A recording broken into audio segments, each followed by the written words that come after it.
Imagine the brain could reboot, updating its withered and damaged cells with new, improved units. That may sound like science fiction, but it's a potential reality scientists are investigating right now. Will our brains one day be able to self-repair?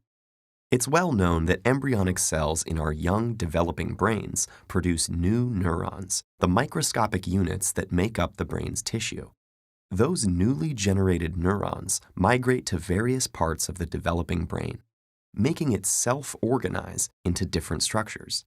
But until recently, scientists thought cell production came to an abrupt halt soon after this initial growth, leading them to conclude that neurological diseases, like Alzheimer's and Parkinson's, and damaging events like strokes, are irreversible. But a series of recent discoveries has revealed that adult brains actually do continue to produce new cells in at least 3 specialized locations. This process, known as neurogenesis, involves dedicated brain cells called neural stem cells and progenitor cells, which manufacture new neurons or replace the old ones.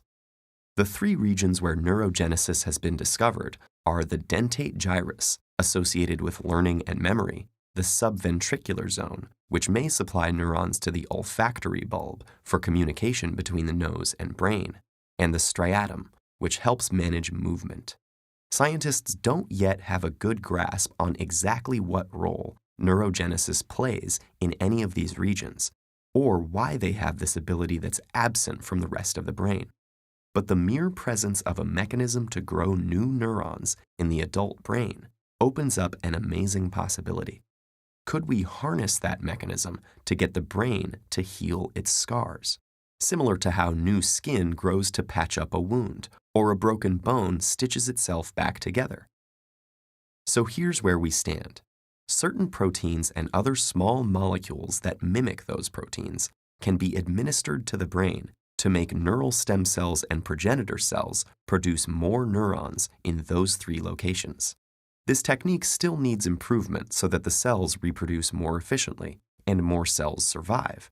But research shows that progenitor cells from these areas can actually migrate to places where injury has occurred and give rise to new neurons there.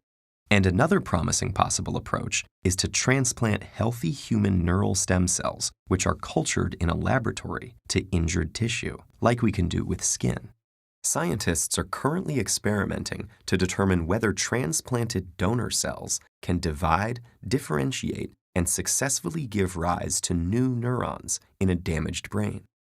They've also discovered that we might be able to teach other kinds of brain cells, such as astrocytes or oligodendrocytes, to behave like neural stem cells and start generating neurons too.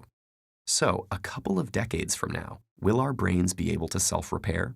We can't say for sure, but that has become one of the major goals of regenerative medicine. The human brain has 100 billion neurons, and we're still figuring out the wiring behind this huge biological motherboard. But every day, research on neurogenesis brings us closer to that reboot switch.